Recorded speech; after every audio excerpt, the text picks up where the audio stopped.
Maka tak salah ketika seorang Profesor Dr. Hamid Fahmi Zarkasi mengatakan Islam Nusantara itu produknya kaum liberal. Islam Nusantara itu produk dari kaum liberal. Kenapa dikatakan produk kaum liberal? Karena mereka yang mencetuskan. Dulu tidak ada bahasa Islam Nusantara itu. Tahun 2015 booming Islam Nusantara, keluar satu buku. Seorang profesor dari India Map, dari Pakistan, sudah lama di Indonesia, ngajar di salah satu universitas di Yogyakarta, sudah lama menuliskan Islam Nusantara. Tidak pernah booming. Tapi ketika disandarkan oleh salah seorang tokoh yang berbicara tentang Islam Nusantara, habis, booming semua tentang Islam Nusantara. Saya bilang, wah ini kacau.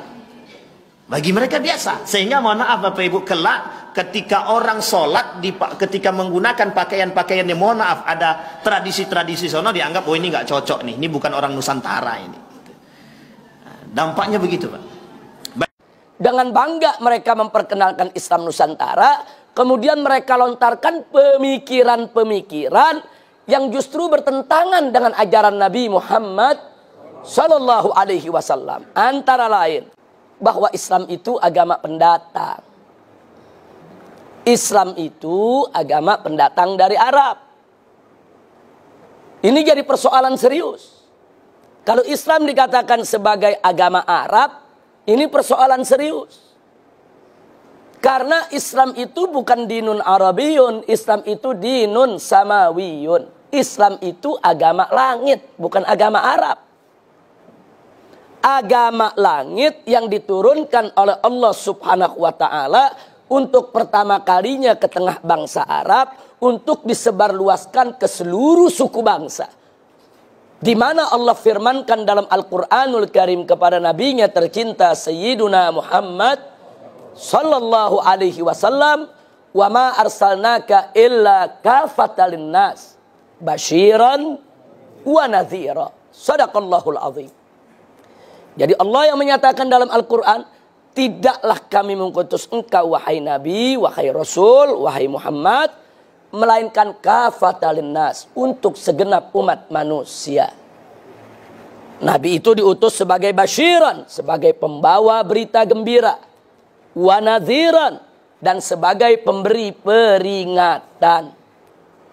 Jadi berdasarkan ayat ini saudara jelas bahwa Nabi itu diutus oleh Allah bukan hanya untuk bangsa Arab, bukan hanya untuk suku Quraisy, bukan hanya untuk keluarga, anak dan keturunannya, tapi untuk seluruh umat manusia apapun suku bangsanya. Nah, jadi di sini kita lihat, jadi nggak betul kalau dikatakan Islam itu agama Arab. Enggak, Islam itu agama langit, diturunkan oleh Allah. Jadi jangan mengkerdilkan Islam dengan mengatakan Islam itu agama Arab. Mereka katakan Islam itu agama pendatang. Tunggu dulu kalau kita mau bicara soal pendatang. Islam itu agama dari Allah. Bumi ini ciptaan Allah. Bumi ini milik Allah. Sehingga dimanapun Islam itu hadir di atas muka bumi ini, Islam tidak pernah menjadi pendatang. Islam akan selalu menjadi pribumi di bumi manapun milik Allah Subhanahu wa Ta'ala.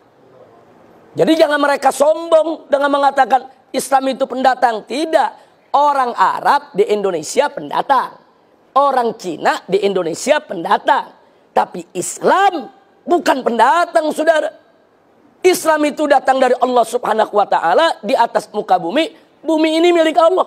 Bumi ini ciptaan Allah. Dengan hak apa ada manusia yang begitu sombong mengatakan agama yang datang dari Allah dikatakan sebagai pendatang? Enggak begitu, saudara. Nah, jadi ini berbahaya sekali. Ingin mengecilkan peran Islam, ingin mengecilkan nilai Islam. Dia ingin bermain kata-kata. Nah, kemudian selanjutnya dia katakan karena Islam ini pendatang dari Arab, maka Islam itu harus dipribumisasi. Islam itu harus diindonesiakan. Islam itu harus dinusantarakan. Ini kalimat sangat berbahaya. Loh, kenapa saya katakan berbahaya? Karena dulu Nabi pada saat diutus oleh Allah Subhanahu wa Ta'ala pertama kali ke tengah bangsa Arab, bukan untuk mengarabkan Islam, tapi untuk mengislamkan Arab. Jadi jangan dibulak-balik. Nabi nggak pernah mengarabkan Islam, ya ikhwan. Nabi itu dulu tugasnya mengislamkan bangsa Arab dan seluruh suku bangsa di dunia. Jadi dulu Nabi mengislamkan Arab, bukan mengarabkan Islam. Nah, jadi kelompok mereka ini yang menyebut dirinya sebagai Islam Nusantara memutarbalikkan persoalan, dan ini sangat berbahaya. Baik, sekarang mari kita lihat. Kalau nanti Islam di Indonesia harus di Indonesiakan, maka konsekuensinya Islam di Afrika harus di Afrikakan. Islam di Eropa harus di Eropakan. Islam di Amerika harus di Amerikakan. Islam di Cina harus di Kinakan. Islam di India harus di Indiakan. Naif betul. Kok bisa begitu rendah sekali Islam? Ingin diubah-ubah disesuaikan dengan suku bangsa? Tidak.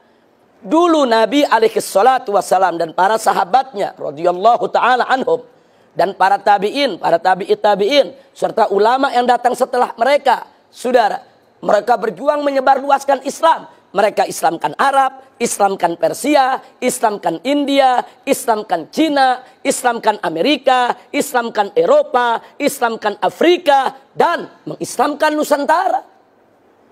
Wali Songo dulu ketika berdakwah di Tanah Jawa, Wali Songo nggak pernah menjawabkan Islam.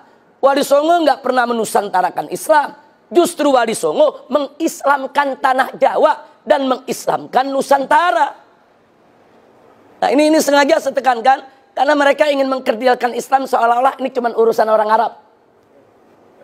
Sebetulnya yang mereka mau serang bukan Arab, mereka mau serang Islam. Arab ini cuma perantara saja ya ikhwah. Nah, karena itu kita bantah habis. Gak bisa mereka gunakan istilah sedemikian rupa.